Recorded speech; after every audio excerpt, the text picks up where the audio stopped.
Welcome again to the S.E.M podcast. Zach Hewlett is here today, and Jack Bryce will be along a little later. We're super excited to have our guest that's joining us today from the UK, our friend Jamie Rasmussen. Jamie, it's so good to have you. What part of the world are you calling from today? So I'm from Wales. So I'm in North Wales at the moment. So a little place called Mold, which is people find that a funny name, but Mold's where I live at the moment. Mold. Very nice. Cool. Well, Jamie, you've listened to the podcast. You understand kind of the format of what we're doing. But just give us a start off as to, kind of your life leading up to and your decision of going on a mission, and then your reaction of getting a call to Scotland. Yeah. I was raised in the church, and I kind of, So I suppose a mission was always something that was kind of scarily in the background as I was kind of growing older. I've got like a vivid memory of like me being in a primary lesson once, and like my primary teacher was like saying to me, probably didn't have a revelation for this, but he was like, "You guys will probably see the second coming." And I was like, "Oh, I hope so, because I don't want to go on. I'm really scared of going on a mission, so I hope I get the second coming before I go on a mission, because then I won't need to decide to go. I can just kind of be changed in twinkling of an eye." Nice. So obviously I've not seen the second coming yet, but we'll see. But yeah, so I suppose I always had that in my mind. Like both my parents served a mission, so they talk about it a lot. But I kind of, like, my oldest brother didn't go on a mission. Then my next sister did, and then my next brother, which I was closer to, did go on a mission. So I suppose, but even though he'd gone, like I got to 19, because the age doesn't change then, and I was kind of like, well, I don't want to just go because I think I should go. I want to make sure I'm going for the right reason, sort of thing. So I sort of did a kind of concerted effort for several months, and sort of had lots of experiences that kind of helped me kind of, I suppose, build faith. And I kind of fasted and prayed, and then my brother actually returned from a mission kind of when I was getting close. Well, when I was over 19, I think. And I saw the change in his life, sort of thing, and how different he was. And I kind of started hanging out with his friends that were returned missionaries, and that kind of, like, I suppose that maybe just made me see kind of what a good thing it would be. So nice. I put my papers in. So I remember I was working in a call center at the time, and I remember like going to the back office, like I do my break time, to write like my page, because that memory came to me when I was listening to the other people on the podcast, like going to this back room and like writing, because you had to write like a page of like why you want to serve a mission, essentially. And I remember kind of like being in a room by myself, like writing like why I wanted to go, etc. So then I was quite, at this point I was quite active in the YSA scene. So like I was quite so there was like a big party for when I got my mission call. So I was at the church, like I think after institute, and I opened my mission call, and I'd kind of hoped to go to somewhere foreign speaking. I was like, said I definitely want to learn language. And then obviously when I opened it, which sounds like a common thing with UK missionaries, it was like, oh, Scotland, Edinburgh Mission. So my first instinct was like, oh, don't get to learn a language. But I remember, my uncle actually served in the same mission, because he's a bit older than me. But so I remember he like sort of kind of, maybe he sensed that I was a bit like, oh, Scotland. So he sort of said, oh, he'll have a great time. And one of the things he said to me was kind of, maybe I remembered throughout my mission, especially with the culture of the mission, was he said like, be exactly obedient. And that was like his parting words for me. So nice. So that was good. And then I had there's a few Scottish people that lived in our ward as well. So like, cool. In my farewell party, the ward party, like they got like swords, and they made me do like sword dancing. And then one of the members played a bagpipe, so he like kind of bagpiped me away from my mission. And then funny thing, when I returned back from mission, then he was at the train station bagpiping me back into Wales. So it was quite. Oh wow, that's cool. I like that. So I was. Timeline wise, when Yeah, when did you start your mission? yeah. Well, yeah. Like I said, I've got like this little scrapbook here. So I got my mission call. So my letter was addressed on the 24th of February 2009. I think 1st of May 2009 is when that was my starting day. So it was February 2009. I got my call, and then I suppose I'd go in to the Preston MC, I suppose, 1st of May 2009. Okay. Yeah. So did you? We'll skip over kind of the mission, and we'll get back into that here shortly. Did you come home May of 2011 then, or thereabouts? Yeah, I think So it would have been. I think it was like end of April 2011. Yeah. Okay. So yeah. So I got back from then. So kind of got back in Swansea, which is where I'm from originally, and yeah. So when I got home, obviously it was a bit of a time adjusting, getting back to normality, as most people have. Yep. So it's been. I still can't believe how long that's been. So that's like 14 years now since to go home. So it's been a long time. It has. So lots happened since then. So actually, I was actually married about a year and a bit after getting home, but that didn't last. So I think that lasted about 3 odd years now, 3 years, and then that didn't work out. Yeah. Since then, I've been married, and I've got 3 children with Rachel. So I've got Annabelle, who's 6, Aled, which is a Welsh name, who's 4, and then Emrys, who's just over 1.5 now. That's awesome. Yeah, very cool. So I did a degree, and I'm a science teacher in a secondary school now. So nice. So teaching science in Wales. Yeah, so it's nice. So did your relationship take you to Wales from England? No. So I'm from Wales originally. Oh, okay. Right. So I was born in South Wales in Swansea. Okay. I'm still learning my geography around England and Wales. Obviously, more familiar with the northern part of the UK. Yeah. So right now I'm literally on the border. Like I could get to England in like a 10-minute drive. Okay. When I was growing up, I was like an hour and a half from England. So I've never been like, I'm not like you can get like really deep Welsh people who distrust English people, but my dad's English and he's all right. So okay. I like that. Okay. Yeah. Very cool. All right, Jamie, we'll jump back into the mission. If you want to start MTC, you certainly can, but take us through areas, companions, and experiences there. Yeah, I think it's interesting because obviously like the MTC. Yeah, so I got into MTC May 2009. And I think we were quite small groups. I think I've got a picture of all of us. So 1, 2, 3, 4, 5, 6, 7, 8, 9, 10, 11, 12. So there's 15 of us all together. So I think that was quite small. I think they said for a time, and there was no sisters. So it was just 15 elders. So it was quite loud, I think, and quite excitable a lot of the time. I still remember. Well, it says President Clegg was the MC president. I remember like there was one time where like I think he could get very angry. So I think one time like while it still wasn't quite bedtime yet, but I think we were being quite loud and boisterous on the corridors, and he came up with like a face like thunder, and we were like, "Oh, sorry." But yeah, so we had. So my companion in the MC was Elder Scott Jones, and he ended up going to the Scotland mission as well. Okay. Cool. But also in my like room was Elder Stokes, and he ended up going to the Ireland Dublin mission at the time. So obviously it was quite nice because then me and him got along quite well. Like we were in the same room, and his companion was Elder Boston Stenman. He was a Swedish missionary who went to Scotland mission as well. So obviously, it's kind of nice to have people there, but also obviously we got to reunite then after the merger. So Elder Stokes got to see him again a bit after that. But yeah, so the MC was a really, really nice experience. Just kind of, I suppose because it was quite close to homeish. It's kind of like a sort of a kind of taste of missionary work, but not quite. So one of, I suppose the experience that kind of maybe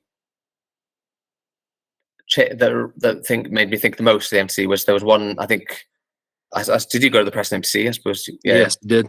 So they took us out to like Manchester to like Mhm. practice street contacting, and there was a time like I remember like I was obviously it's quite nerve wracking, isn't it? Like when you're first doing it, speaking to strangers about the church, I suppose. Yeah. So I remember one time I felt like I need to speak to this person. I need to speak to this person. I need to speak to this person. I was like trying to build up the nerve. I was like, when we get to the next stop, I'll speak to this person.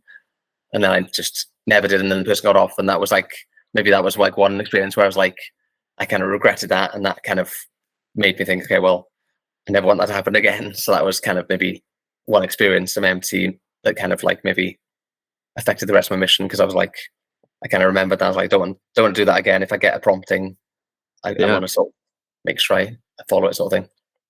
Yeah. I like that. I like that a lot. Yeah. So it was a nerve-wracking time. Yeah. I mean, looking at it from my perspective, I'm in a totally different world. So, you know, as an American, you stop someone and they're like, oh, that's the American church or whatever. Like, but it'd be unique to have someone from either England or Wales or even anyone, you know, from the EU, you know, overall, that's just stopping people and asking them about their beliefs and things like that. So, it was challenging for sure. Yeah. So then, so also in the MTC group, so I think it was Elder Wheat. So I think there was just 4 of us going to the Scotland Edinburgh Mission. So it was me, Elder Wheat, Elder Boaston Stinman, and Elder Scott Jones. So it was just 4 of us going to Scotland Edinburgh. So I can't even remember now how we got to Edinburgh. I'm assuming we got the train together, but I don't have any recollection of how I got there. Right. But yeah, so then we sort of got to the mission home then in Scotland. So that was quite an interesting experience. So that was President Frederick's last transfer, actually. Right. So, because you had President Frederick, did you? I did. He was my last 6 months of my mission. Yeah. So he was going out. So obviously, again, I don't have massive memories of him. Like, I think he basically sort of, like, I remember sitting down with him and sort of in his office, and he was like, so I'm not going to be here in 6 weeks. So there's kind of almost like, so there's kind of no point me talking too much. Because your next mission president will be Mr. President essentially. So So I probably won't see you again. So good luck with your missions. Essentially, that's kind of what it was. Which I suppose, he was, I literally didn't see him obviously again after that, because I was, even though I was in Edinburgh, so I probably did see him at some point, but I didn't really speak to him much after that. For sure. But yeah, so I think a few of the other people have said about the kind of the tactics of the assistants when we arrived in the mission home. Yes. Yeah. So I like I said, so I was kind of quite prepared to be like really exactly obedient, and I'm kind of one of these people. I suppose I enjoy there being rules. Like, like I'd rather like people tell me what to do, because then I know what to do, I suppose. Yeah. Rather than there being a grey area, I suppose. But yeah, so it was still a bit of a shock though getting up. So I think I remember like them taking us to the upper floor. Then the 2 assistants. I think it was Elder Blake and Elder Bear at that point. Okay. I remember correctly. And they sort of like, they did the whole thing, like your ties need to be touching your thing, your hair, no stuff product in. These words are now outlawed. Like, I don't want you ever say the word cool or awesome or anything like that. Or guys, I remember guys being like a really bad swear word essentially. And yeah, I think occasionally when I read in the Book of Mormon, it reminds me of it. But the scripture they read to us was like, "You are lower than the dust. Even the dust commands God, and you don't. Even the dust follows God's command, but you don't." Essentially, so it's kind of like you're lower than the dust almost conversation. Yeah. So obviously there's 4 of us there, so we were kind of like a bit kind of like, wow, this is pretty intense. And then well, again, this is kind of being British. British people are a bit more like sort of, I'm not sure what America's like, but in European culture, like kind of nudity is not bad. Well, it's not like as when I was in Britain, we were kind of prudish. Right. So like I remember like is it in the mission home showers, I suppose there's like 2 cubicles next to each other, but with glass. So obviously in British culture, we would probably like one of us would go to preserve the modesty of the other person, and then the other one would go after, that sort of thing. Right. I remember them being like, "What are you doing? You're wasting time. Get in there!" And like sort of like almost forcing us to shower. So obviously it's kind of like a funny experience. But yeah, anyway, so that was the introduction to the mission. Yes, then I was, yeah. Am I doing this okay? By the way, You're doing great. Carry on, man. Yeah. So my trainer was Elder S.E.M. Munden. So he was a British. So he's from England. So he's a British missionary. So he was in his last transfer. And we were kind of assigned to. Well, he was working in the Edinburgh Meadows area. So quite close to the mission home. So yeah, literally like a 5-minute bus ride, I think, from the mission home. And I think at that time there was quite a lot. There was maybe like I've got loads of missionaries, I think, in that ward at the time. So like 7 or 8 companionships of missionaries, sort of things. So it's quite a busy time. Yeah, but he was, yeah, I suppose. So he was very kind of good because he was kind of. I always got the sense that he was kind of a bit of a rebel. Like I kind of felt like that because obviously the mission was so like kind of like you must do this, etc. I kind of got the impression that he was a bit of a rebel. Like the district leaders and leaders weren't really very keen on him because he kind of just almost did what he thought was right, essentially, which was fine. Yeah. So I kind of so we got along really well. Like so the things I remember about Edinburgh. So we had. So our flat, I don't know if you ever stayed in Edinburgh, but our flat was literally like opposite the Meadows, which is like this just like a random golf course that's in Edinburgh, like a little kind of minute. So our morning exercise would be going down and like having a few rounds of golf, just literally because it was across the road. So we'd kind of practice golf. So that was quite interesting because I'd never really played golf before. Yeah, another few memories. I've got a picture of me in my scrapbook with me like pointing to my dimple in my tie because I think other people have said like the word they used was like brethren, like you had to be like the brethren. So, like if you didn't have a dimple in your tie, they'd be like, "Oh, that's so not brethren. Like you have to be brethren." And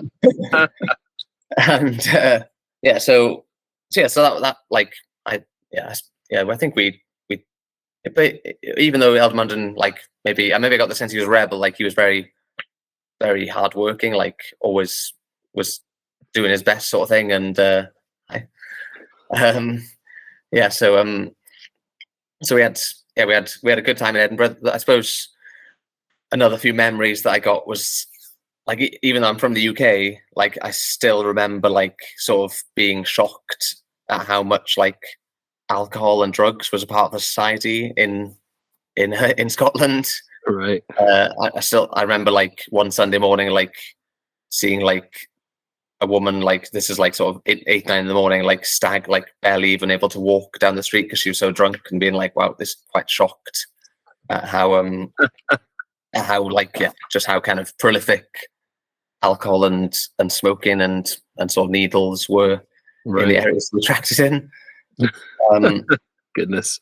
Yeah. So yeah, I suppose, yeah. And again, like my memories of Elder Munden was like I think we kind of had like the rougher areas of Edinburgh. So we were teaching a lot of places where like needles were just kind of left like everywhere open, and our main investigator, he was a lovely guy, but his name was Marshall, and he came to church every week, but we were waiting for first presbytery approval because he had murdered his dad when he was like 16. So, oh my gosh, that's crazy. Obviously, he'd been in prison for like several decades, and now he was a nice guy. Wow. But obviously, because of that circumstance, he couldn't get baptized until he got first presbytery approval. So I think we were kind of teaching him, but like under the sort of like obviously saying like, well, it could be like a year or so until we get any response from the first presidency. So kind of just keep teaching him, but obviously try and find some other people to teach. Yeah. Man, that's pretty crazy. So and just another. If anyone ever served with London, I know some people on the podcast already, but like he was really into his he's really into like his protein shakes, and like he had a weight bar. So like like I'd never really had a protein shake before then. So like he insisted, like you got to buy this protein shake, and after like nightly planning, would like go and do like he'd be like pushing me to do more and more bench presses on this thing, and because he was going home, he wanted to kind of go home like a bit ripped. So I was kind of like, I suppose, just went along with it. Yeah, I'm happy to just go along with it. Well, why not? Let's push the metal, as he said. It's pretty funny. Yeah, so obviously that was like 6 weeks. So he was going home, so I knew that I'd get a new companion after 6 weeks.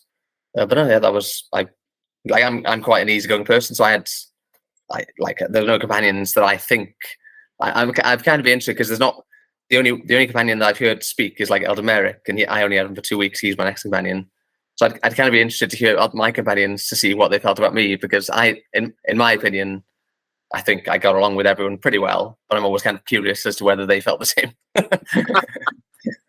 Well, you can help us with that, Jamie. So I had 6 weeks there in Edinburgh. Yeah, so then Elder Merrick kind of joined me in the Meadows area, and he was so I think he was also, feel like that was either his last transfer or his last but one transfer. So again, I knew like when I got him that I didn't have long with him, so I knew I'd have a new companion. But then I think 1 or 2 weeks before us being, 1 or 2 weeks after us being together, then a missionary went home. So we got so Elder Craig Needham came to join. So we were in a trio in the Meadows area. And again, so I think we moved to his. So that, I think we then had, the three of us had 2 areas that we were kind of like over, because I think his companion. So we were kind of in Meadows, but also the Medleys area. So it was called Medleys and Meadows. So we were kind of covering both areas, just while they sort of tried to sort it out. So with them two, I suppose I just remember having loads of fun with them. They were quite easygoing. I think we sort of, obviously we tried our best. I don't think we saw much success, but like we were kind of working hard, and I think I can remember just like laughing a lot with them.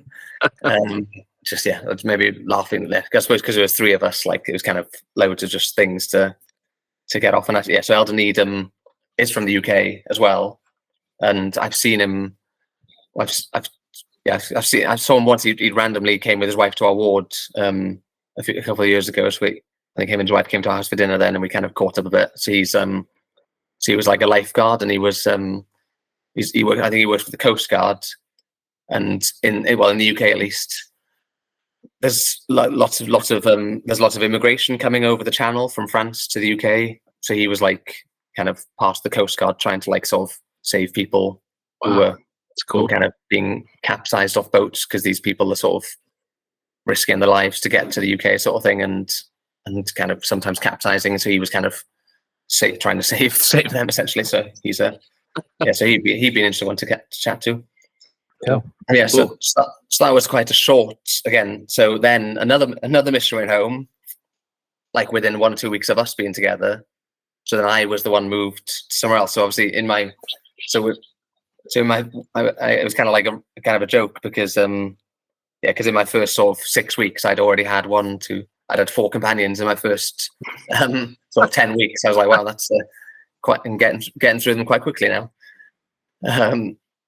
I suppose one story that actually from Edinburgh that was, I meant to look at my journal to find out, but I think if I remember correctly, there's a family called the Campbell. I think it was the Campbells, who like loved to feed the missionaries all the time, and like one of their things was like it was like their challenge that they had to like have enough food so the missionaries were full. So they would essentially, they'd expect you to just keep eating, essentially. I think So it was Elder Munden's birthday as well. I think they loved Elder Munden.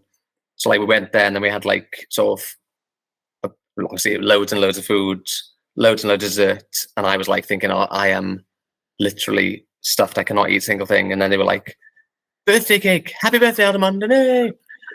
So, and then they kind of forced us to have this cake and ice cream on top of that. And I was like, oh my goodness, I am going to like burst. And for the context, we were on like, they lived on like the 10th story of like a flat.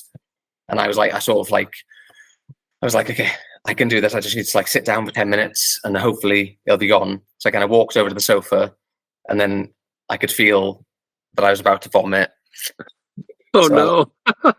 I didn't, without even thinking about it, I just like leant to the window and just like was sick out the window. Like 10 floors down. Oh my gosh. And I kind of turned around and there was like sort of silence in the room. I was like, sorry, I was just very full. So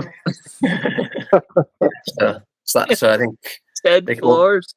Yeah, so I think they called, my nickname was Elder Upchuck for the. So maybe that was it. Maybe that was a good thing I wasn't in the area for very long because I think they've probably forgotten that. About that after a while. That's so good. Oh boy.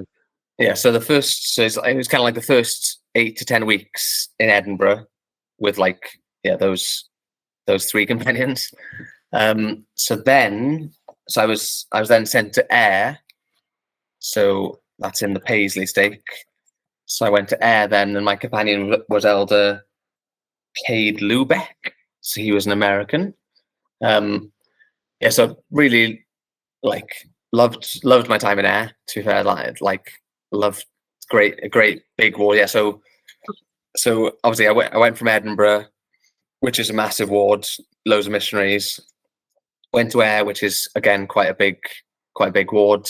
Four missionaries there, so 2 sets of missionaries there. So Elder Lubeck, like he was good. He was quite intense. Like he was very like. I'd be interested. I need to keep. I did keep in touch with him for a while. Like once, I think I was writing his sister for a while on my mission. Like he sort of was desperate for me to write to his sister, so I wrote to his sister, and we kind of communicated on my mission. Like obviously nothing ever happened, but that's great. But yeah, he was like, I think I'd be interested because I think he wanted to be like a doctor. I think he was quite like very, very like very disciplined and really wanted to do like in terms of the mission culture, like of being sort of like like using up all of your resources, like using your time so wisely. He was really good at to kind of like just making sure that we're on the ball the whole time. So the Elder Lubeck and so Ayr was just great. Like the mission leader was Stuart McGee, so he was really good. Like he was, I think he was a milk. I can't remember what he did, but he was like free in the days during Monday. So on preparation day, he would like drive all the 4 missionaries out to like these castles. So it was just lovely because on preparation day, the 4 of us could go out and just go and see these castles and go on beaches, and it just kind of made our like preparation days like so much more fun. And then I think I listened to Joe Patel's podcast, so then so it was Bishop Gilardi was the bishop, and he's this like big Italian Scottish guy, really passionate. And like he's the one that owned like all the bakeries. He had like 4 or 5 bakeries.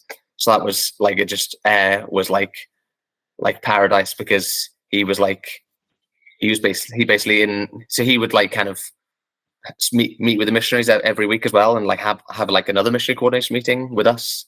And he'd sort of be like, "You need to like eat more at these bakeries because people, my workers will feel the spirit when they serve you." And so like he essentially committed us to like go to the bakery as often as possible. And I was like, yeah, I can do that. No problem. That's great. So we'd kind of go there like very often. And I've been back a couple of times since my mission, and I don't think they do it quite as much anymore, but like there was this thing called the special. So it was like sort of a sandwich with like the square sausage, the patty scones, the bacon, the egg, like a special, like all of it. So we would have that like very regularly on the mission. Be like, I want a missionary special. So they'd get all of this in one big wrap. So that kind of that was good. Did you gain a lot of weight at that point too, Jamie? Yeah, well, I think that the first area I wasn't in a car, so I think that helped. Yeah. So I was kind of walking around, so I think that kind of evened it off. But then, yeah, later on, because I moved to the other area there, then after with Elder Jeffrey Scott, also American, then we were in the car. Okay. So that's kind of when maybe I put more weight on, because we were then driving around to the long bits there. But yeah, no, they like, to be fair, like one of the focuses, I suppose, was like, like when it comes to like the mission culture, like I know, like it's kind of like I suppose I was kind of at the point where like President Frederick had gone by this point, and I think maybe the Hammer time period wasn't quite as strong anymore. So I think it was kind of like, because I remember it kind of brought back the memories when I listened to the podcast. Like I do remember now Elder Munden like having to call like sort of every 2 hours or something like that, being like, how many people have you spoken to, and kind of being like, and like us being on the bus and then being like having a call from the legislature, like, how many people have you spoken to, something. So I think so it was quite intense there. And like I think they would have like sort of planner checks, so they would like stop us, like they could like, you'd expect there's only just to like be checking your planner, like when they saw you, okay, you haven't planned well enough on this day, and kind of tell us off for not kind of using all the time. Which, yes, I suppose looking back on it, it probably wasn't the best. Like maybe it wasn't the best reasons for doing it, but yeah, sometimes like I feel like we worked a lot harder though, because we had that as like a sort of like almost like that was our kind of culture. And then when President Griffiths came in, and it kind of converted to like by love rather than that, because I think maybe I feel like when President Griffiths came in, it was kind of like almost kind of going back to the right reasons, but also still having kind of the high expectations of like, you need to use your time wisely, sort of thing. Absolutely. But yeah, but like Air was great. Like so many good members there, and yeah, like I said when I started, like I was kind of disappointed to go to Scotland, but like since coming home, I kind of appreciate it, because like I see these people that I talked to, whatever, all these people that I met at the temple, whatever, and it's kind of like a reunion, like a regular mission reunion, so you can kind of get back. So it's always nice to kind of to see the people that you just kind of worked with as a missionary. But yeah, so there was the Gelardies, and then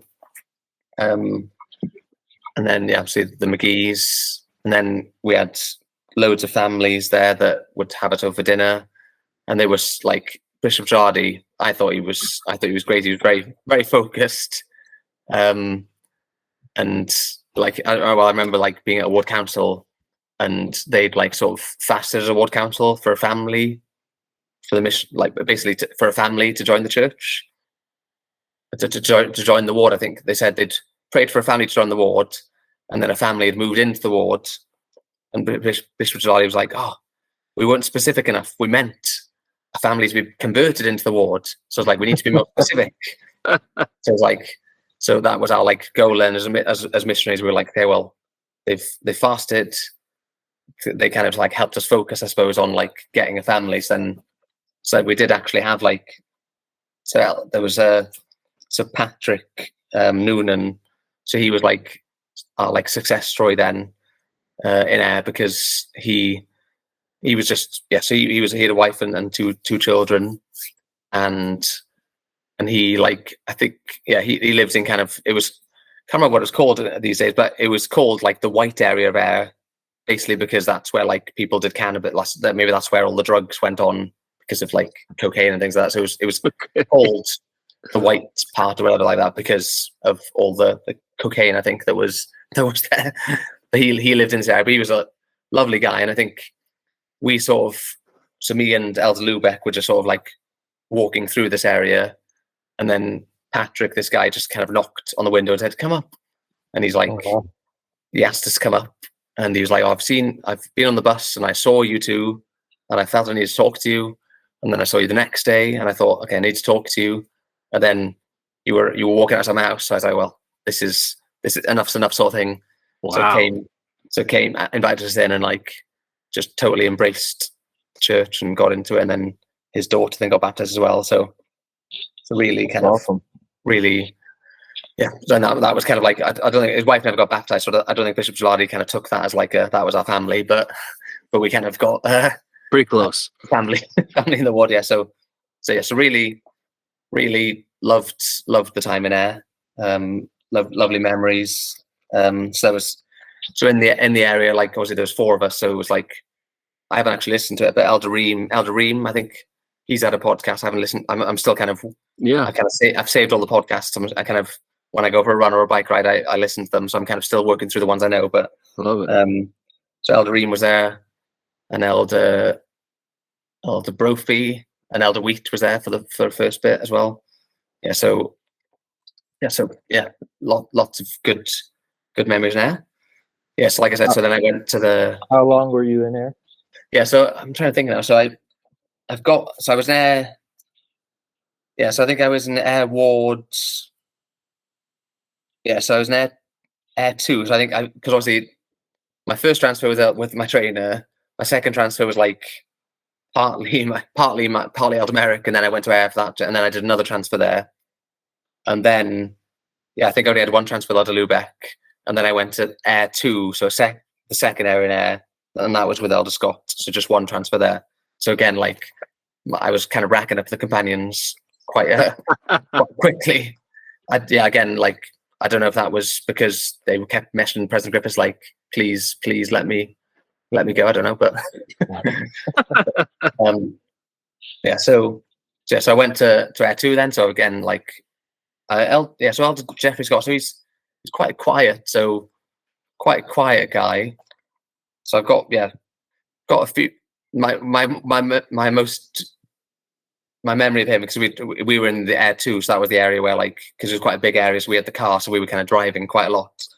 And I suppose like when you're driving a lot, you kind of don't really stop, because I think Ayr 1 was like in the city centre, so you kind of would speak to people a lot, whereas Ayr 2 was like driving to these towns.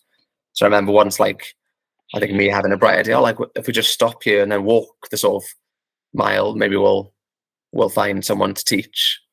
And I remember like on the way home, like it just actually hailed on the way back to the car, like a mile away. It actually like pelted it down. We hadn't any coats.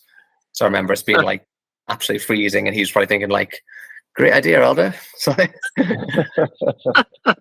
not in Scotland. Yeah. So that was my time in Ayr. And yeah, like I said, like nothing but happy memories from Ayr, really, because the ward was great there. Then I was moved to Dundee. So I think one of you was served in Dundee for a while from the podcast. Or did one of you serve in Dundee? Not in the city, but we were in the zone. Oh, the zone, yeah. Yeah. Yes. So I was called to Dundee Liff Ward, and I was with Elder Tyrell Foster.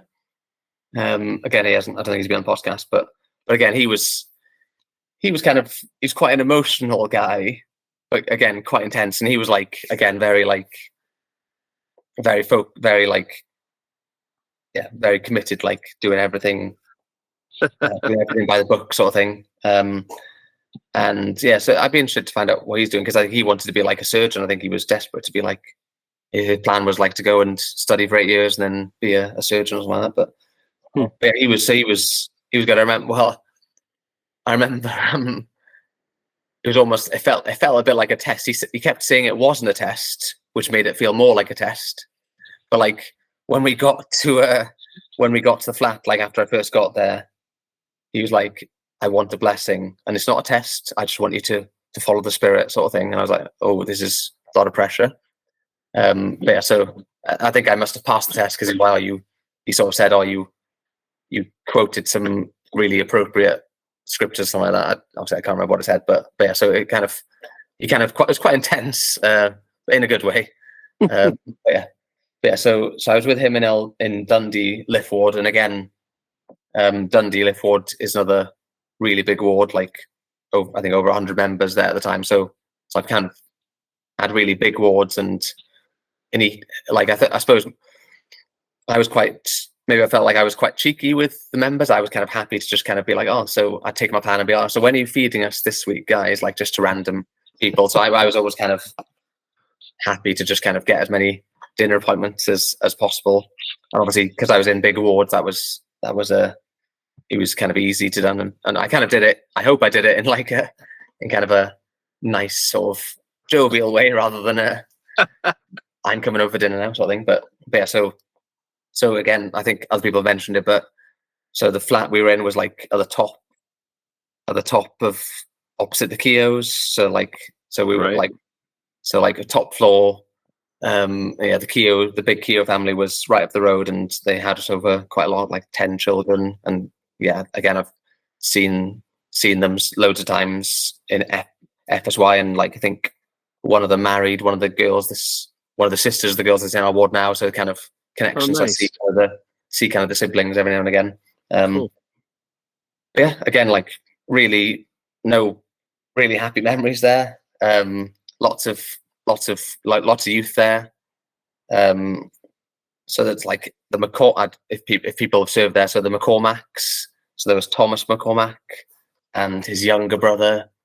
I meant to like Google this so I could so I didn't like, if he listens to it, I don't want him to feel bad, but I meant to go on Facebook, but his younger brother was great as well. Yeah, so they would just be on joint teachers with us, because one of the key indicators was like joint teachers. So like the McCormack boys would literally just be with us all day sometimes. Like if it was the holidays, we would like literally like have them from for like several hours at a time. So like every time we'd like teach, we'd have like sort of 6 joint teachers in one day, and our zone leaders would be like, yes, you can do it. That's great. Yeah, so yeah, great. Yeah, so good times there. And then yeah, so it was, I think Scott Campbell was the ward mission leader there. And yeah, and I think there was Bishop Murray, Nathan Murray was the bishop, and they had a few siblings as well. And then Bishop Murray's dad, he was the Preston Temple president a few years ago as well. So like I was able to see him, sort of thing. So it was kind of nice people who I've been able to kind of see regularly close by as well. Yeah, so I think we sort of worked. Yeah, like I was thinking about this. Like I think, well, especially when I listened to Elder Chris Lewis's, because I know him from my area. So he kind of mentioned oh, like he wasn't a nice person doing his mission. That's what he said in his podcast. I was thinking, That's right.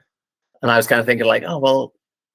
And I suppose, I suppose when I was reflecting on like kind of my missionary way, I think because like I wanted to be like exactly obedient, and the culture was such that like you had to use every like minute of your time essentially like in God's work essentially.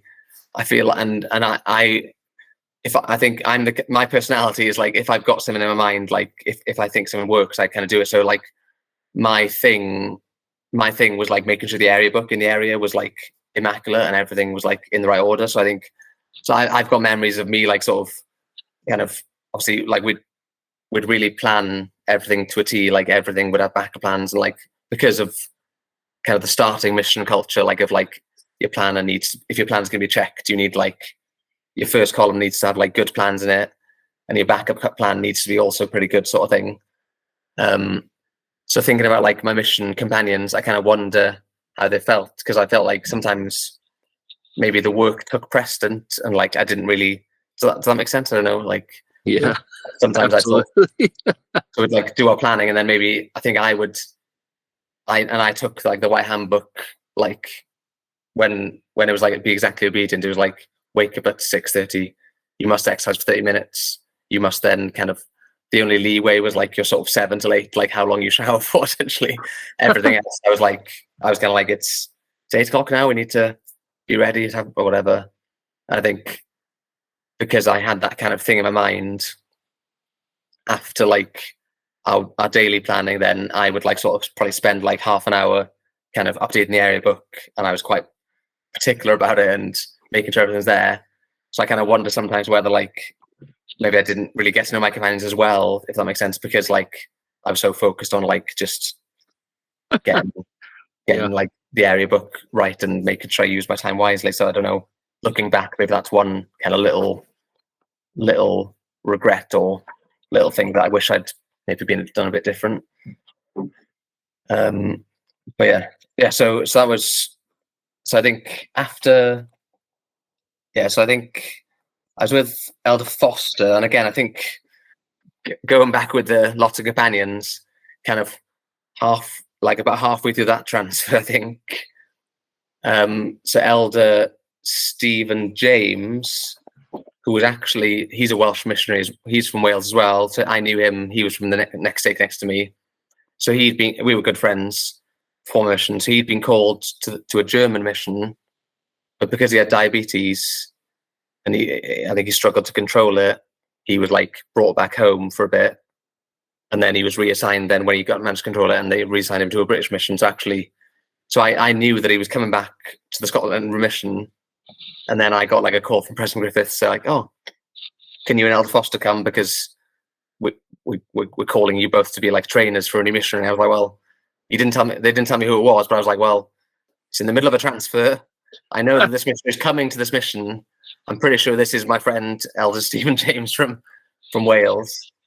And I suppose President Griffiths, maybe it didn't cross his mind that two people from Wales would know each other, because like when we got to the mission home, he was like, "Oh wait, do you two know each other?" I was like, "Yeah, we're friends." So he joined. So we were in another trio. So that's my second trio in the first Cool. 6 months. Yeah. So another companion. So Elder Stephen James. So again we kind of had loads of good things. And like lots of, I think one of the good things of the mission was like, just getting members involved. Like even if they kind of didn't refer people necessarily, like they would come to join teachers. And Dundee Ward was especially good at kind of just, they would come and I think because we were quite good at planning, like we sort of plan the night before and plan and get people out with us. And I remember like the Thompsons, so Claire and Lee Thompson, I think. So I remember him like coming out and joining teacher with us, and like, but the people we were meant to be seeing like didn't open the door for us. And I was like, oh, I'm really sorry that we can't. Sorry that they weren't here. We just wasted time. He's like, I know. He's like, I've got the blessings of coming out. I've got blessings for coming out with you, and I didn't actually have to do anything, so I can go home and get blessed. You do nothing. So like, yes. So that was kind of the mentality. They were kind of happy to be there and knew that it was a good thing. And yeah. So and then So I think we were there for. I think we were there. I must have been there for a couple, 2 or 3 more transfers after that. Then, because then there was a family called the Veals. So I think somebody else mentioned them. So Mark Veal and they had 4 daughters, and I think they were quite good. They were quite kind of good at missionary work. So they had a member referral called Aileen, and she was amazing. And like so she got baptized and saw like at the pageant then a few years later. So kind of another Cool. like good kind of experience of member missionary work, and kind of she still kind of messages me like after the mission, sort of, and we kind of catch up on each other. So that was nice. That's awesome. So then so I think looks like I couldn't remember what order it was, but so I think so I must have been in Lifford for a while then. So then I was so Elder James, so he obviously had this diabetes problem, but he still struggled to maintain it. So in the end he did have to go home from there. Like this one, well, because I'm a teacher, so I teach about like diabetes and sugar control to my students, and I use the story because he had diabetes. And there was one, obviously it's kind of, I don't tell them that I was like sleeping in the same room as like 2 other men, because obviously that would be a bit weird, but so I say I kind of in the story I say, oh, I heard him like from another room, like making weird noises. So there was one story where like we woke up and like Elder James was like making very strange noises in his sleep, sort of thing. So we kind of like woke up, was like, everything okay, Elder, you okay? And he was like in a coma, so in a diabetic coma. So we were Wow. like, what do we do? What do we do? Just couldn't get any response from him at all. So obviously we had to so we called, I don't know if we called 999 straight away or whether we called the mission office to be like, what do we do? But yeah, so the end, like paramedics had to come and like sort of rub the sugar into his lips to sort of, and then eventually he came round again. But yeah, he couldn't. I think he had to go to hospital in Lip, and I think I remember his fingers being like just raw because he was like having to test his blood sugar so often. So, Jeez. yeah, so that was kind of a sad thing. But he ended up having to go home as well after a few weeks there because he just couldn't maintain the blood sugar there. But yeah, but no, it was nice times we had there together. So then just checking so then I was called as the district leader in the Liff district then. So I suppose Elder Foster must have gone. So and then I got Elder Ashton Rich. Again, I think Elder Merrick said that he's trying to get him onto the podcast, but he said he wouldn't. Nice. He's like, I'll try as well, but he's like lovely guy. I think like he did have a bit of a speech impediment, so I think that kind of made him a bit shy. But he was like a nice guy, and obviously I suppose. Oh, it looks actually. Oh, wait a minute. Well, actually, it looks like me and Elder Foster and Elder Rich are in the same picture together. So maybe we were still in a trio. Maybe I was another. Maybe I think now I've got a memory of us three getting fish and chips together. Actually, so it must have. I think Elder James must have gone, had to be sent home, and then maybe Elder Rich joined us. So we were in a trio together for a bit. So we must be in a trio together. And then so I think after then I must have been called to the district leader then, and then Elder Foster must have gone. So Elder Rich, so he's quite a quiet guy, lovely, and I think he didn't really, because one of the outside our flat in Liff, like you could run up to the highest peak in Dundee. I can't remember what it's called now, but I went up there when I visited again. But and what I kind of, like I said, I was quite strict about like I wanted to do half an hour exercise. Like I kind of wanted to be exactly obedient. When I said like 6:37 exercise, like I took that literally, like you had to exercise for that whole 30 minutes. Was it Dundee Law? Yeah, that's it, Dundee Law. Yeah. So we used to he hated it, but I used to be like, right, we're gonna run up Dundee Law for our morning exercise. So I can just maybe one memory, maybe he didn't like that, but I was like, let's run up this hill together. But yeah, and so while we were there, I think we had Christmas there, and also the Veals. I think their nephew. They also like preferred their nephew to be baptized, so another kind of member of the baptism. So lots of kind of good things were happening in the ward. Then the ward mission leader was great. The one thing I remember about Dundee is like, I think that was the winter in Scotland, and I think it's the longest time that I've like worn a scarf. Like I can't remember any other time in my life where I've like had so many layers on at all times. Sort of, I've never been that cold before. Obviously, I'm from Wales, so we're not like dry and warm all the time. But I just remember being like, I don't think I've taken my coat off outside for like 3 months now. It feels like. It doesn't help when you're on the coast. You know, you get the weather that comes off of the Tay and all that. Yeah. Absolutely. Yeah, so I've got like lots of pictures here of snow related pictures. So that was Dundee. I think we had some sister missionaries in our district, and so the ones Sister Nelson Sister Nelson's one of them, and Sister Jensen, maybe a companion. But like, but I'd kind of be interested to hear like their experiences of me as a district leader, because I was saying to my wife the other day, like obviously these days the missionaries have like sister trainer leaders, so maybe the sisters kind of maybe would speak to other sisters about their problems, because I can remember like sort of Sister Nelson calling like Sister Nelson being like, "Oh, so how's your day?" and they're like, "Oh, man, Elder Rasmussen, we're so upset," and like kind of being really like trying to kind of like, and I'd sort of, obviously I'm like a 20-year-old man, not really in touch with my feelings, I suppose. And I don't know what my response would be, but in my head, I'm sure I would have been polite out loud, but in my head I probably would have been like, "What are you talking about?" so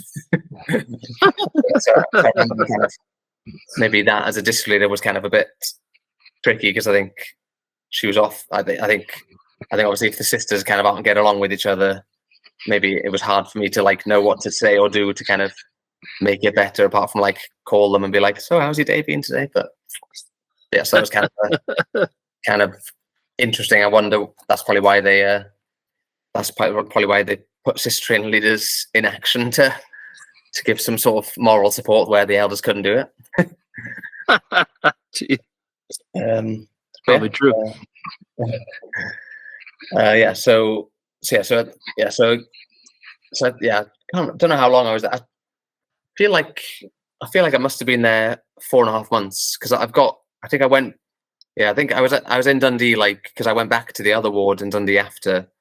So I think I was in Dundee for like 10.5 months of my mission. So I think I was about 4.5 months in Dundee Liff ward, and then I got called as a district leader again, but in the Bridget On ward, so in Aberdeen. Yeah. So I was with Elder Patrick Tomaszewski. So he's a Polish missionary, but I think he actually lives in America now. Yeah, he was like great, like really easygoing, but like would just get on with it, and like really we had loads of fun together.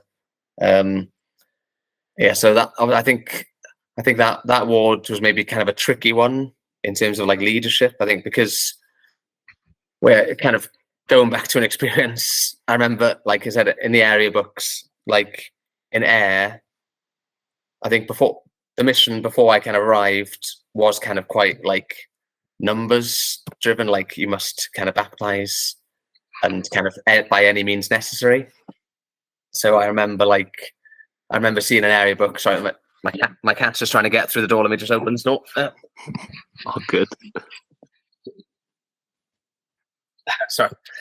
So I remember in the area book in Ayr, there was like a girl, and the entry was, came to general conference with the grandmother, taught every single lesson in between the session, baptized after the 5 o'clock session, and that was kind of, so obviously that was kind of go. So obviously, and then at the end it was like, and then after that it said brethren, as in like, this is a great thing. This is what the brethren would kind of be looking for.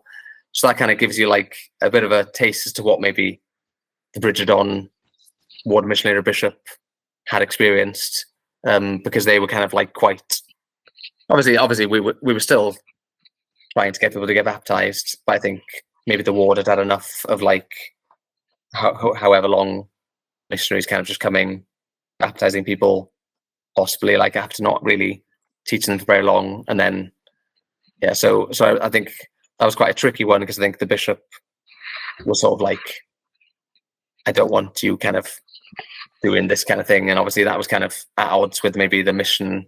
Still, kind of the mission culture was there, and it was kind of like a bit of an antagonist, a bit of antagonistic sort of feelings, because they didn't want that happening.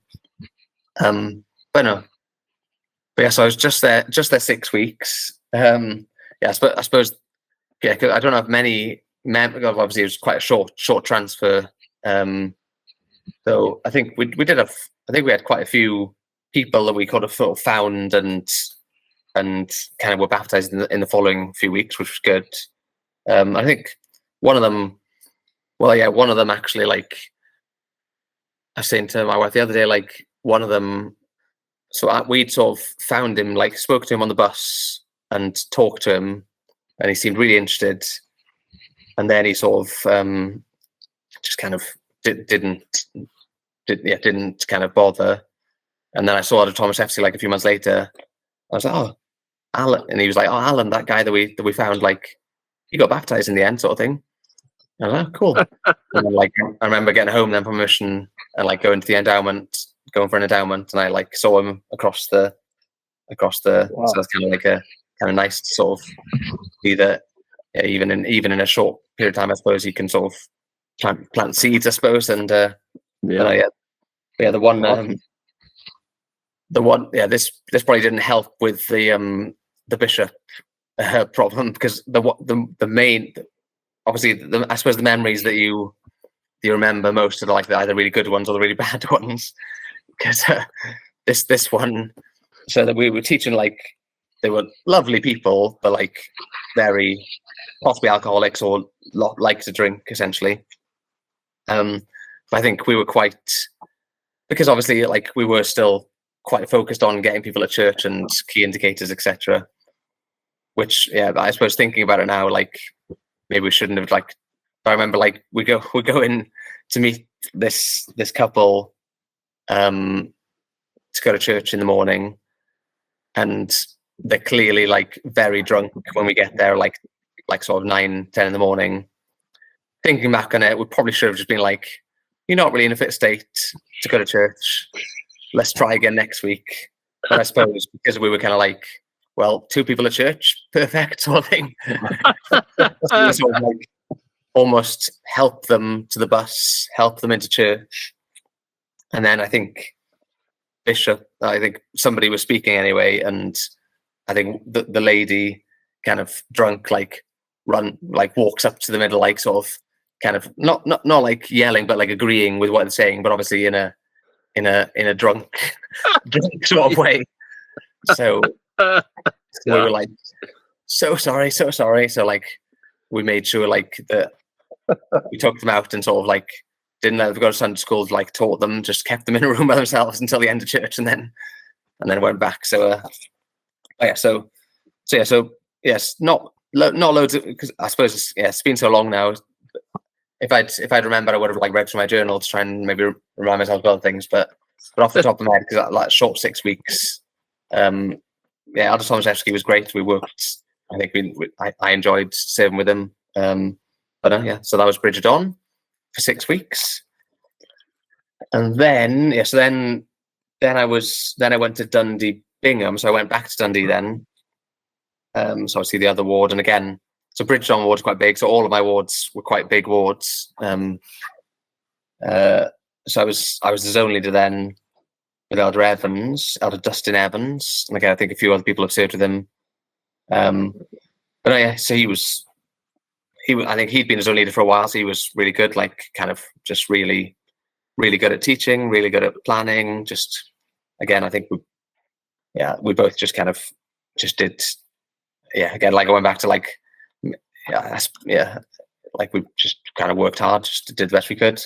The main memory I have of him is, well, we had a visit from Area 70, and it was Elder Hinckley, so not obviously President Hinckley's son was in Area 70. I think he was, like, an area authority, so he came to the mission, and and we would we would go into this conference with Elder Hinckley, and our tire got flat on the big bridge. Obviously, this is like a weekday morning, and our tire, like, just totally shredded on the middle of the bridge, on the main bridge into Dundee.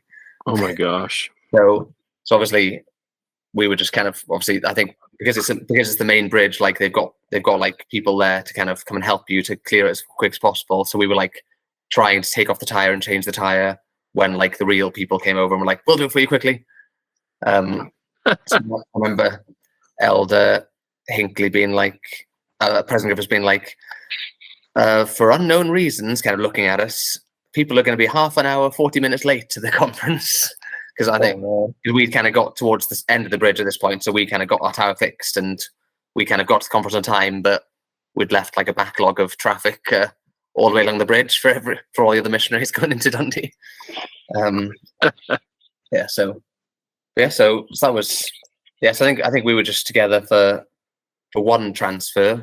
We had, I think, so again, like Dundee, Bingham ward, really big ward again, very, very supportive, lots of good members there. I suppose it was kind of it's a different dynamic, like as his own leader, because obviously you've got to I suppose thinking back, like when I did kind of a look through my journals, like because you're like doing transfers so often, it feels like you're almost not in your area as much or not teaching as much as with people in your area, I suppose, because you're kind of, because Dundee area is quite a big area, sort of like driving there and everywhere. So that was, so again, that's the main memory I have of my time with him. So then it was actually one more that reminds me, because I think so it was kind of good because I suppose because the two wards in Dundee are quite close. Maybe this was bad of me, but like if I couldn't get like a joint teach from members now in our Bingham ward, I would just like call the members from the other ward and be like, "Oh, sorry, can we come over and pick you up and bring you to our joint teach?" So it was kind of good for our joint teach numbers, because I had now like a pool of like 2 wards to get joint teachers for, because I'd only just been there. So that was quite nice. And I think there was one moment. Well, I think the one person who was like getting baptized, and it's kind of, I think the ward mission leader in Liff ward, so Scott Campbell, wasn't too pleased with kind of the person who was getting baptized. I think he wanted them to have more time or make sure they were definitely kind of ready for the commitment, which is fair enough.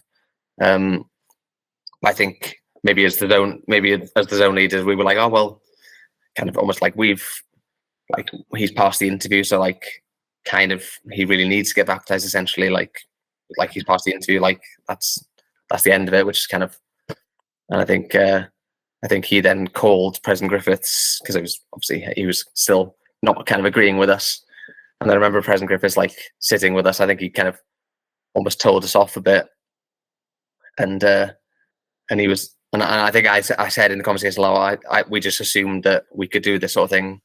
And then President Griffiths was like, well, you know what they say when you assume?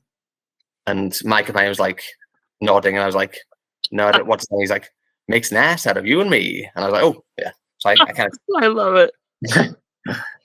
So I kind of still use that now, because I was like, when he said that, I was like, he thought I would have heard of it, and I was like, no, what do you mean when you assume? He's like, and then when he told me, I was like, okay, that makes sense.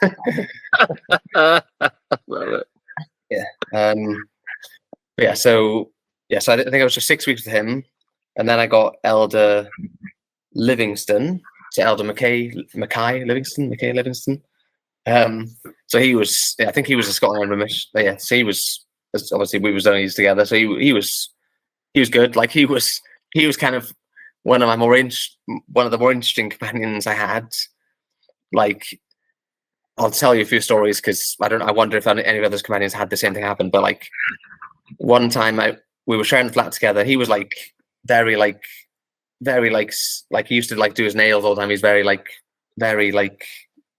just always very slick, and everything was perfect. Like his nails, his hair, everything was like pristine.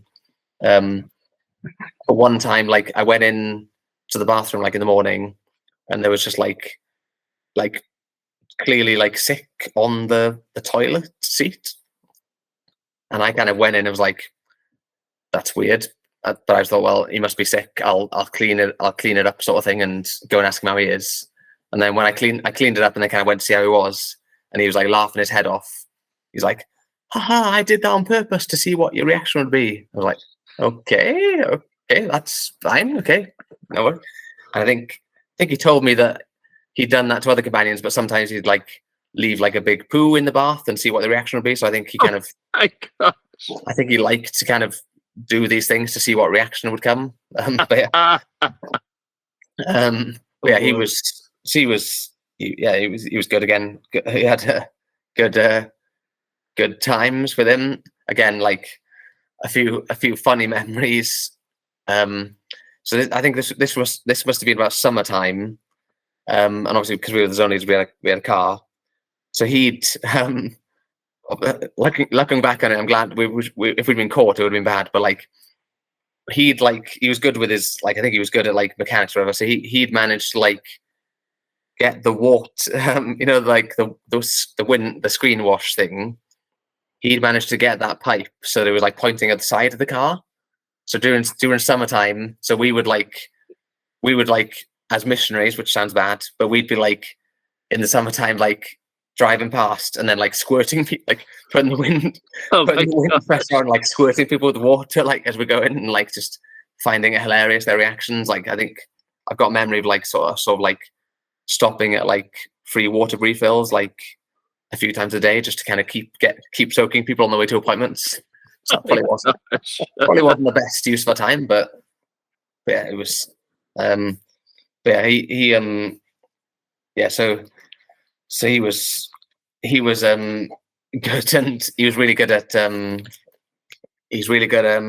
baseball. And another memory I had, like I think we were going on to exchanges in Montrose. Obviously, that's quite far away from, if memory serves me. So we were kind of going through these, and we stopped off at the side, and he saw a pheasant, like sort of quite. You could see it, but it's quite far away. So he's like, "I'm gonna kill that pheasant," and just got his apple and just like literally threw it, got it right in the neck, and killed this pheasant, and like took home and ate it. I was like, "Oh my gosh!" I was quite impressed, but also a little bit surprised at the same time. But yeah, so. Wow. Oh yeah, so that was Elder Livingston. Yeah, so again, like obviously quite a big area. So I remember going on exchanges like Perth and having loads of nice, just lots of good experiences with all the missionaries there. Yeah. So at this point, then it was the mission merger. So obviously, I think so when I was in Dundee Liff ward, I think kind of obviously a while before. I remember like late at night in the flat, I saw like getting like, because obviously this is back in the days where there weren't smartphones, so just like our Nokia phone that we all had one of between the two companions. Yep. Getting like a pre-recorded voice message, and there was like President Griffiths telling us I suppose I don't know when it would have been, but I'm trying to work out what date it is. Well, at this time, the missions will be merging.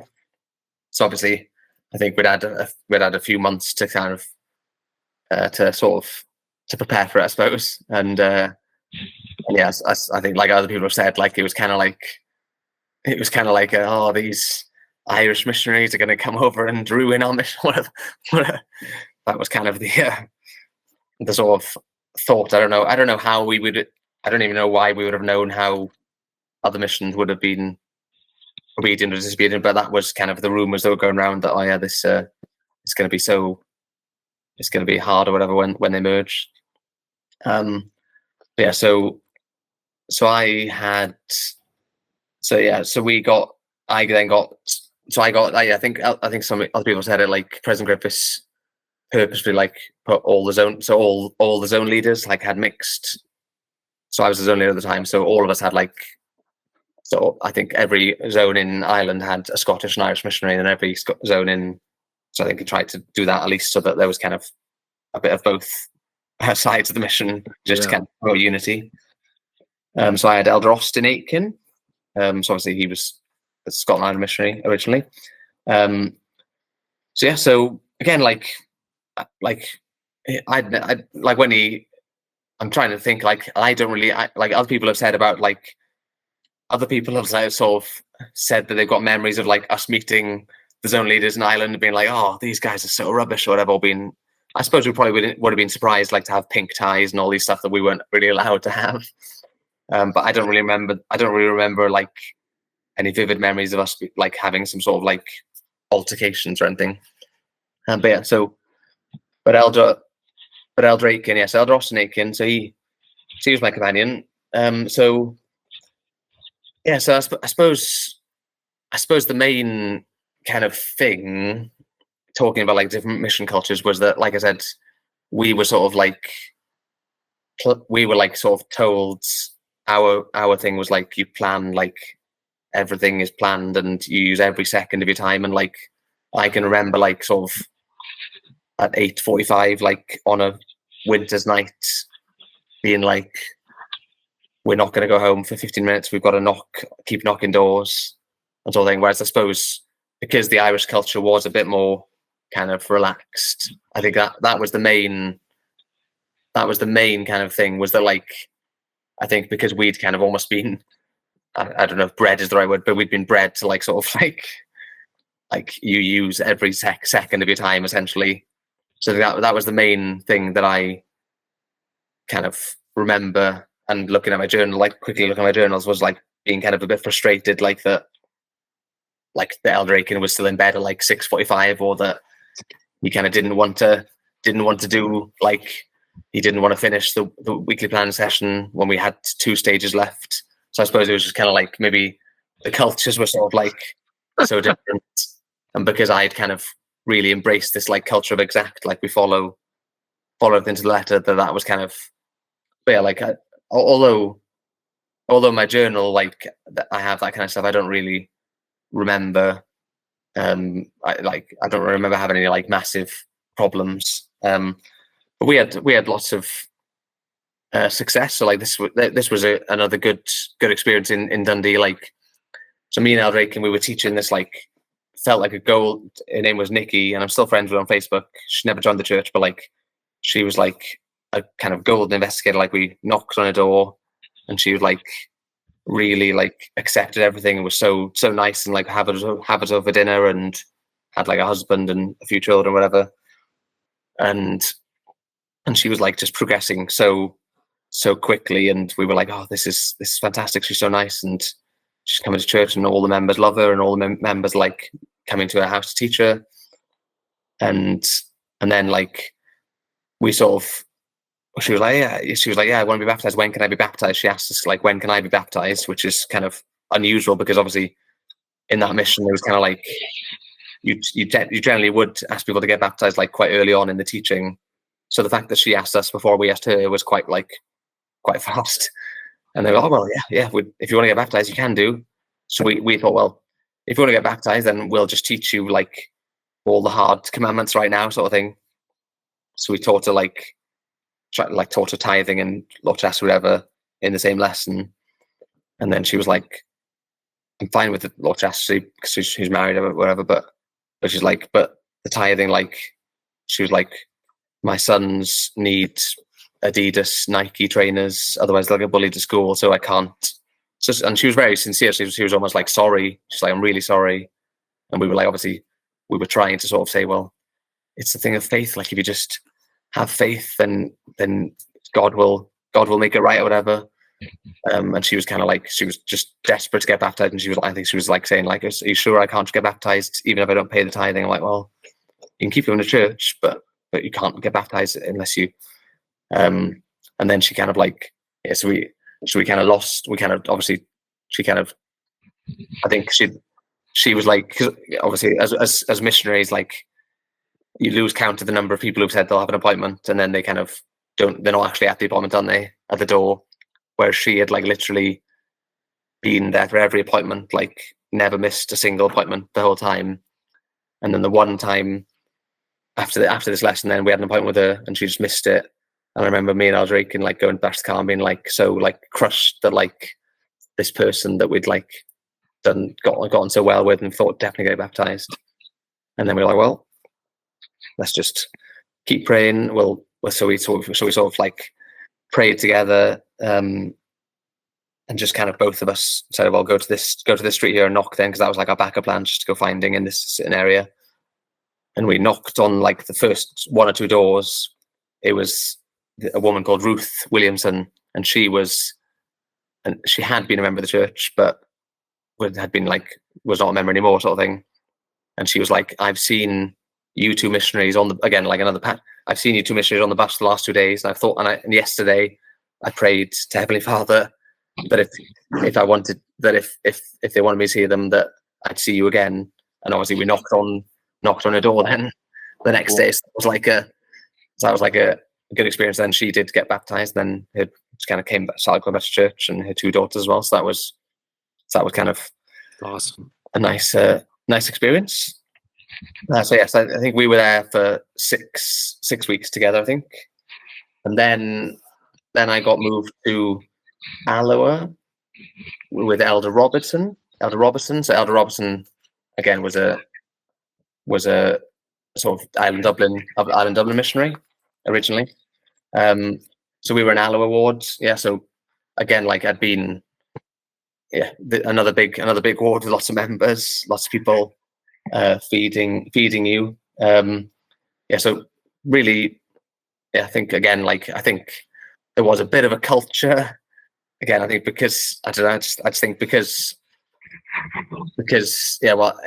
going back to kind of because I remember that I was going to say this, like Elder Aitken, when we left, when we kind of were on our last day together, he said he kind of always thanked me for being his companion, and he's like he said I'm really scared that I won't be able to be this obedient without you with me essentially. So I don't know, that maybe that can.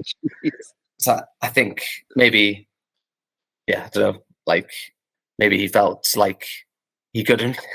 He needed someone there to kind of almost sort of, I don't know, you were a shepherd. Yeah, encourage him. Otherwise, he'd be he wouldn't kind of follow the rules essentially. Which I don't know. Yeah. So Elder Robertson again. We had we got on quite well. But again, I think just the culture. I think I was kind of again, it might be a personality thing as well. But I was just very focused, and we've got to do everything we can. Whereas he was a bit more kind of bit more laid back, I suppose, is the word you might use. But no, so again, Alloa was a great ward. We had the Campbells, Brother Campbell was the ward mission leader, really good, really supportive. And there's a couple. I just remember there's the one Scottish lady who was really addicted to coffee. Sandra, her name was, and she got baptized, and she was I just remember she was this. So Elder Rob, I'm 6'2". Elder Robson was really tall, 5'5" or something like that, big guy. This woman Sandra was sort of probably less than 4 foot. She was tiny, and less than 5. Sorry, not less than 4 foot, less than 5 foot, 4 foot something. But she was and she was just had a really thick Scottish accent, and she'd be Elder Rasmussen, and sort of. And I think I've got a picture here of she'd given us her 1, 2, 3, her 7.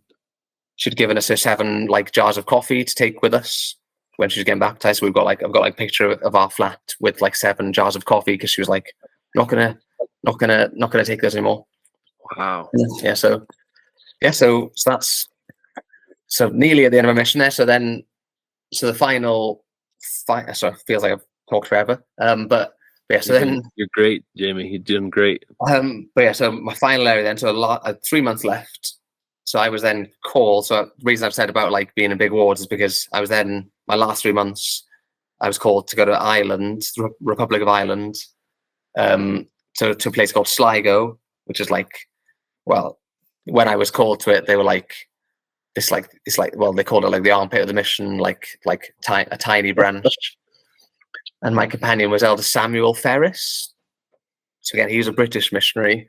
I'm I can't remember if he was called to the Ireland. I don't know if he was originally an Ireland missionary or a Scotland missionary or not. Or maybe, I suppose he might have been called to the Scotland mission. But he was I'd never met him, never come across him before on the mission. But I looked at my journal, and basically people were telling me crazy stories about him as I was kind of meeting people there. Oh, you're with Elder Ferris. Oh, good luck with that. This happened to me, whatever. So he was I think he had some additional learning. Maybe he had some sort of dyspraxia or autism, something like that. But he was super, super intense, and So Sligo. So obviously Sligo's in the Dublin like stake, but it's like I can't remember. But it's like a 3-hour train ride from Dublin to the area. So I remember like meeting him in Dublin. Oh yeah, that was another story. Like I think the week usually missionaries got the ferry over to Dublin, but I think on the transfers for me to go there, the seas were so rough that they said, "Oh, you're gonna have to take a flight, and there's no one else to go with you." So I just like was dropped off at the airport in Edinburgh by myself without a phone, and like obviously been like not being obviously we were quite strict with the rules, so it was like I'm not being on my own for like ages now, ever sort of thing. So it was kind of like weird being everyone kind of avoided me, so I was on my own row, just like kind of like please no one abduct me sort of thing. And then I kind of obviously didn't have a phone, got to Ireland Dublin, just like hoping that someone, I think it was like half an hour wait of being like, what do I do? Like what, I don't even know, because it was such a rush. I didn't even have like a number to call. So it was just like, they'll meet you at the airport. So it was kind of like, so obviously I don't know what I would have done because I would never even known where to go in Dublin really. So luckily someone did turn up and get me. But anyway, so on the way to Sligo, so like Elder Ferris took like the talk to everyone very literally, and obviously I would be happy to talk to people, but maybe I didn't take it quite as literally as him. So on the way back on the train, Elder Ferris literally went from carriage to carriage for the whole 3-hour journey. So he would go and speak to somebody until they kind of said, "Oh no, we're not actually go away." Then he'd go to the next person in the same carriage. So obviously it was kind of awkward because the other people at the other end of the carriage could see this missionary kind of like coming closer and closer, talking to everyone. And obviously then when we finished that carriage, we went to the next carriage. And obviously I was kind of like trying to sort of help him, but also being like, Elder, like probably this is their train ride. They probably don't want to be disturbed sort of thing. But he was great in that sense, but it was kind of a bit, I felt it was a bit much because we'd literally be going through the whole carriage essentially for 3 hours. So it was quite intense. Wow. But yeah, no, like, so yeah, and yeah, Elder Ferris, very, very strong person, like freakishly strong, like sometimes, and he kind of did talk to himself a little bit sometimes, I think, and I kind of sometimes did wonder, like, if, yeah, I don't know. Sometimes I think there was one time where I thought, like, I hope I wake up after going to sleep because maybe I wasn't sure, like, where he was at sometimes. But yeah, he was, so like when we got there, it was snowing. So this was like, I think this was just before Christmas. Yeah, so that was kind of fun because it was like I'd been used to like massive wards all my mission, and then the transfer before Christmas, I'm sent to this like tiny ward, and I think I'd had like sort of, because I was quite good at asking for mission for meals for the members. I'd like had all Christmas planned, like with meals everywhere, and then I was like just tossed into a branch with like sort of a handful of members being like, "Oh no, all my Christmas." But anyway, so I got there and it was all snowy. Just to kind of talk about what Elder Ferris was like. So Elder Ferris, he like, for some reason he like bought like 3 massive loaves of bread every week. Because I don't know what you guys like. Because I think every other companion, like, you know, it's that kind of awkward moment. The first P day with your companion, you're like, well, so are we going to share? Are we going to both pool together to buy food, or are we going to buy our own food? What's the deal? And everyone else would kind of decided, well, like we'll pool together for most things, but then like maybe if we want extra treats, we can sort of get them ourselves or whatever. But Elder Ferris was like, no, I'm going to buy my own things. I don't want to share any food. And he literally bought like sort of 6 massive loaves, like of tiger bread. But obviously, then what he would do is like, he wouldn't ever get through any of them. And I'd keep trying to tell him, like, you've bought 6, you haven't even eaten one whole one. Oh my gosh. And what he would do is like just literally like he wouldn't like chop it up into pieces and throw it out. After it got stale, he would just like open the back door and throw the whole piece of bread, big loaf of bread, outside the back garden. So and obviously this was when it was snowing, and he'd been there longer than he was in the air before me. So like I didn't, until it started thawing, I didn't realize the extent of how much bread was actually in the back garden. So there was literally like 20 big loaves of bread, just like, so anyway, so like, I think around that time, Sister Griffiths had like instituted like a clean, so basically on your P day, you couldn't leave the flat until your flat was clean. So it's kind of obviously, it's kind of good in a way, because obviously we kept our flats clean, but it would kind of generally want to just get out for your P day. And the flat in Sligo had 3 floors, which was kind of obviously because I was one of these missionaries that wanted to be exactly obedient. I was like, oh, she's told us we have to get every. So like for the first few P days, like I think because it had 3 floors, it just ended up being the dumping ground. So I just remember like, because I felt like I had to be exactly obedient and like couldn't leave the flat on P day. So I think the first few P days, I think I just spent the time tidying the flat, because I was like, we've been told by Sister Griffiths we've got to tidy the flat. It's like, oh. But then when it thawed, then I think I ended up having to like, I sort of went out every day, because I think there were birds there to eat the bread, but it's just they wouldn't eat a massive tub of bread. So I'd go and like every day I'd like bring one of the stale breads in, chop it into smaller pieces and put it out there, and it would be gone by the next day. So like it was like a daily ritual to clean up this bread from the garden. But yeah, so that was yeah. So he was great. Like it was kind of hard because he was just so. We actually like, again, the branch was so great. Like I actually went there with my family, just gone summer holidays, and they all remembered me and were like, it was fast and testimony meeting. They were like, oh, great to have old Rasmussen. We still remember him coming and teaching us, and blah, blah. So it was kind of lovely to kind of go and see them and still see them at the temple, because obviously there's not a temple in Ireland yet. But yeah, so there's the Decusins and the Tiernans and yeah, like the branch president Steve Walsh and his family were all great. So one funny story of this is like well, I'm even now my family will tell you that I'm like quite a cheapskate. So like I never like I've never paid for a haircut myself. I don't need to anymore, luckily. But well, on my mission, I think in the first area, I just bought my own like shaving thing and just did my hair like it was. But one time, I've got a picture of like in the first few weeks of being there, like I was like doing my hair. I think like I sort of we'll do one straight all over, and then I kind of go to the mirror and check if I've missed any bits. I'm like, oh, well, I've missed a bit here. So I kind of go back down, forget to put the like head on the razor, and just like literally. Oh no! I've got a picture of like I've got like a big line of bald right there, and the rest of it like obviously long. And I thought at the time I was like, oh dear. I was like, well, is it worse to like have my whole? Should I like do my whole hair like bald, like a zero? So I remember like for like several weeks, it was still winter, so it was good because obviously I could wear a hat or put a hood up. But for several weeks, like I would position myself like facing that way from the investigators to make sure that they couldn't see the back of my head and like put my head up. So, but obviously, I think there's actually one of Elder Joel Bain. Well, Joel Baines is another missionary that was in he was called the Scotland Mission. So he was the district leader in Mullingar at the time, and he's actually in my ward now. So we're quite good. We're good friends. But that's his first memory of me, is like seeing a missionary in zone conference with a stripe of bald on the back of his head.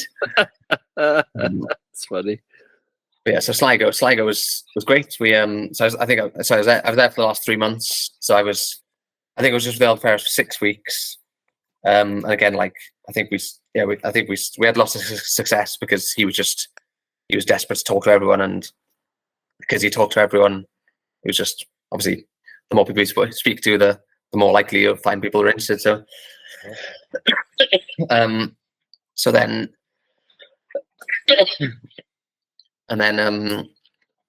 so my last companion then. So I was called as the district leader then in the Mullingar district for my last 6 weeks, and I was with Elder James Holcomb. So he's my last companion.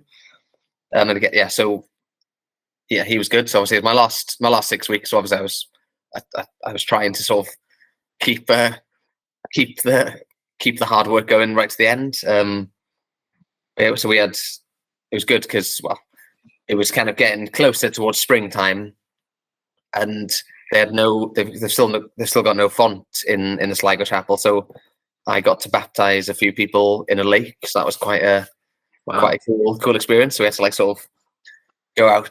So yeah, so when we went to Ireland in the summer, I went by to like see the lake, and told my children, I baptized people in that lake a decade or so ago.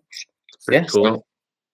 So then I got the plane back, and so obviously, like I said, so it was quite a small group of us going to Scotland Edinburgh Mission. So it was just the four of us, and actually 2 of them had actually gone home before the end. So really, it would have just been me and Elder Wheat going home together. But obviously, because the Scotland Ireland mission merged, then I had Elder Stokes, so my companion from MTC. In my room for MTC, so I got to kind of see him again and go home. Yeah, so I got the train home from Scotland to Swansea, and then the member from the ward was bagpiping me onto the platform. I remember getting off like the train, thinking like, oh, there must be some sort of like, maybe there's some sort of soldiers coming home from like serving somewhere, and there's some bagpipes. But then I realized my mother was with them. I was like, oh, the bagpipes are for me. That's awesome. I love that. Yeah, so that's my mission in an hour and 37 minutes. No, you covered it brilliantly, Jamie. So thank you. Overall, you've had a lot of companions. I mean, like you said, you changed quite a bit, whether it was people either coming in or vice versa, you going to new areas, and you had that unique experience of not only experiencing the merger of the mission from the Scotland Edinburgh Mission perspective, but then also getting to experience the Irish culture for the last 3 months of your mission, which I'm sure that was pretty unique. It was just interesting to see. Looking back on it, you kind of forget some of the things, but it was kind of definitely life-changing experience altogether. Yeah, absolutely. Yeah. Well, you've also called out a few of the people as we've been going through, but by all means, shout out, call out anybody else who you're going to share this with that's listening, and invite them. We'd love to have them come on the podcast and share their own experiences. So who do you want to call out today? Yeah, well, I think, so I think, well, I did mention to Elder Joel Baines that I'd be doing this, and nice. said he should do it as well. I think he would have an interesting take on it. I think I never got to Glasgow, but I think he went to Glasgow, and I think maybe it's a bit like, I never really ever felt intimidated at any point really in my mission. Whereas I think in Glasgow, so I think maybe he had some experiences where he was a bit. So I think maybe his experiences would be a lot different to mine, because like I don't ever remember like being scared. Whereas maybe I think he had some rough areas that he was in, which would be kind of interesting. That'd be cool. Yeah, I suppose I would be interested. Like I know, like I think Elder Blake was the assistant. I've always kind of wondered, because I think I remember I listened to President Griffiths' podcast, I think, where he like said one of the assistants like said to him like, have I been doing this wrong my whole mission then? And he was like, well, not really, but so I'd kind of be interested to hear some of the assistants from like President Frederick's time. And so I think Elder Blake and Elder Bear obviously were the ones that I remember. So those would be kind of interesting to kind of just whether they're listening to these things and I sort of get their take on it. I've got like I think Adam Stainton. He was kind of a good friend, and then I've got Dave Matthews. So Elder Matthews, I think he was a distiller in Perth when I was there, and he was like, I think we got on quite well. So I'd be interested to hear his experiences. And there's a few others. Like I know there's a few British missionaries that I kind of know of through other people. Like my wife's from Sheffield, so I think so. People like Martin Young and Sam Bowles, maybe they would kind of be. I'd be kind of interested to hear them. But I think once once this goes live or whatever, I'll probably put it on Facebook and tag people in to ask them to do it, because it'd be interesting. I love that. Yeah, we thrive on not only referrals like yourself being a referral from Elder Merrick, but but beyond that, just sharing it amongst the masses. The word of mouth from our podcast has been pretty cool to have people not only learn about it from those they know, but also stumble across it just from doing a simple search. I mean, not many people will type in Scotland Edinburgh Mission anymore, but for those that served in that mission, they may stumble upon it just by doing a simple Google search, which is fun. Well, I kind of wondered about, because I've got like a few friends, like, I don't know, is that, do you remember Elder Knoach? I don't know if you remember Elder Knoach, Jason Knoach. I think he was around. Yeah. So he's in our stake right now. So I told him that I was going to be on this. Is it Canucci? Well, I think people, Canucci is what it's spelled like, but I think we never pronounced it right. Then that's terrible. I might still be getting wrong, but his parents are in my ward, and he's in like the ward in our stake. So I see him. I'm going to see him Friday. So I spent time around him on the mission. I'd love to have Jason come on. That'd be awesome. And then, like, obviously my uncle served in the Scotland Edinburgh Mission, but obviously he would have been like. So is there like an age? Is there like a time period, or?